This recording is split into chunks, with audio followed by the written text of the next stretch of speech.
પાણી હોય તો દીનુ બોઘા સોલંકી વિરુદ્ધ કાર્યવાહી કરો। તમારા બાપે સવા શેર સૂંઠ ખાધી હોય તો આ કંપનીઓ, બિલ્ડરો અને માલે તુજારોના જમીન પર કરાયેલા દબાણ હટાવો। આ શબ્દો જિગ્નેશ મેવાણી આજે ગીર સોમનાથ જિલ્લામાં શા માટે બોલી રહ્યા હતા, વિગતવાર વાત કરીએ અહેવાલમાં। વૈષ્ણવજન તો તેને કહીએ જે પીડ પરાઈ જાનાને રે। નમસ્કાર, હું છું આપની સાથે તુષાર બસિયા। નવજીવન ન્યૂઝમાં આપનું સ્વાગત છે। ગીર સોમનાથ જિલ્લાના ઉના તાલુકાના ગીરગઢડા ખાતે આજે કોંગ્રેસના ધારાસભ્ય જિગ્નેશ મેવાણી પહોંચ્યા હતા।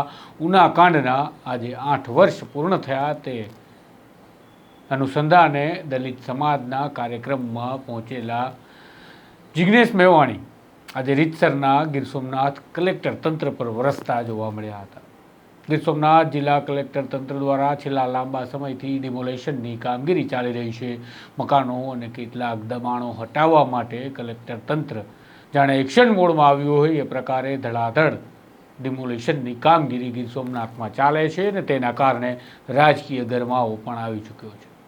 ત્યારે આજે કોંગ્રેસના ધારાસભ્ય જિગ્નેશ મેવાણીએ ગીરગઢડા ખાતેથી કલેક્ટર તંત્રને જાણે ચેલેન્જ કર્યું હોય એ પ્રકારે કહ્યું કે તમારામાં જો પાણી હોય તો દીનુ બોઘા સોલંકી વિરુદ્ધ કાર્યવાહી કરી બતાવો અને તમારામાં જો પાણી હોય તો એ માલે તુજારો વિરુદ્ધ કાર્યવાહી કરી બતાવો। સાંભળો જિગ્નેશ મેવાણી શું કહી રહ્યા છે ડિમોલેશનની કામગીરી બાબતે અને શું કહી રહ્યા છે કલેક્ટર તંત્રના ભ્રષ્ટાચાર બાબતે।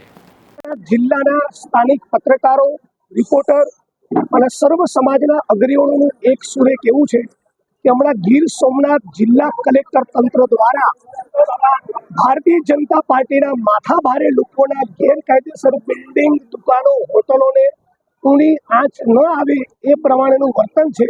પણ લારી ગલ્લાવાળા, પાથરણાવાળા, રેકોર્ડીઓવાળા અને નાના મોટા જે ગરીબ માણસો છે એ બધાને આ વરસતા વરસાદની મોસમમાં એમના ઝૂંપડા અને મકાનો તોડીને બેઘર કરી રહ્યા છે। આ કોઈ પણ સંજોગોમાં ચલાવી લેવાય નહીં। આ રાજ્યના અને દેશના ગરીબ માણસને પણ આ દેશના બંધારણે ગૌરવપૂર્વક જીવન જીવવાનો અધિકાર આપેલો છે। જિલ્લા કલેક્ટર તંત્રને એટલું જ કહેવા માંગુ છું કે તમારામાં પાણી હોય તો દીનુ બોઘા સોલંકીની સામે કાર્યવાહી કરીને બતાવો। તમારામાં પાણી હોય અને સવા શેર સૂંઠ ખાઈને તમારા બાપે તમને પેદા કર્યા હોય તો ગરીબોના મકાનને ડેમોલિશ કરવાના બદલે બિલ્ડરો, ઉદ્યોગપતિઓ, કોર્પોરેટ કંપનીઓના માલિકો અને જે માલેતાજાર લોકોના જે ગેરકાયદેસર બાંધકામ છે એમને તોડીને બતાવો।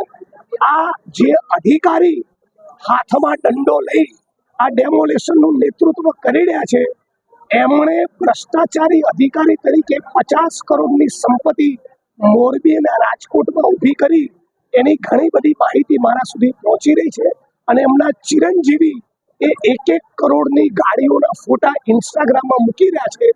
એની પણ હું એસીબીમાં કમ્પ્લેન કરવાનો છું। એટલે ચૂપચાપ તમે ગરીબોના ઝૂંપડા ડેમોલિશ કરવાનું બંધ કરો, બાકી તમારી અધિકારી તરીકેની કારકિર્દીને ડેમોલિશ કરી નાખીશું।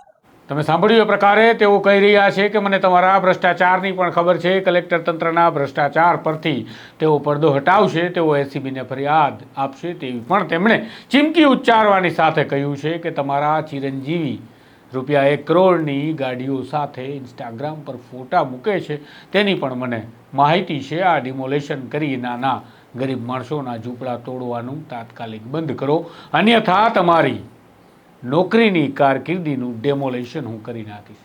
જોઈએ હવે આ મામલે જિગ્નેશ મેવાણી ચીમકી તો ઉચ્ચારી ગયા છે, આગળ આ મામલે કંઈ કરે છે કે પછી તેઓ પણ માત્ર ચીમકી ઉચ્ચારી અને અત્યારે સધિયારો આપી અને કાર્યક્રમમાંથી નીકળી જાય છે। આ જ પ્રકારના અહેવાલ અને સમાચાર તેમજ ઘણી બધી પડદા પાછળની કહાનીઓ માટે નવજીવન ન્યૂઝ સાથે જોડાયેલા રહેજો। નમસ્કાર। વૈષ્ણવજન તો તેને કહીએ જે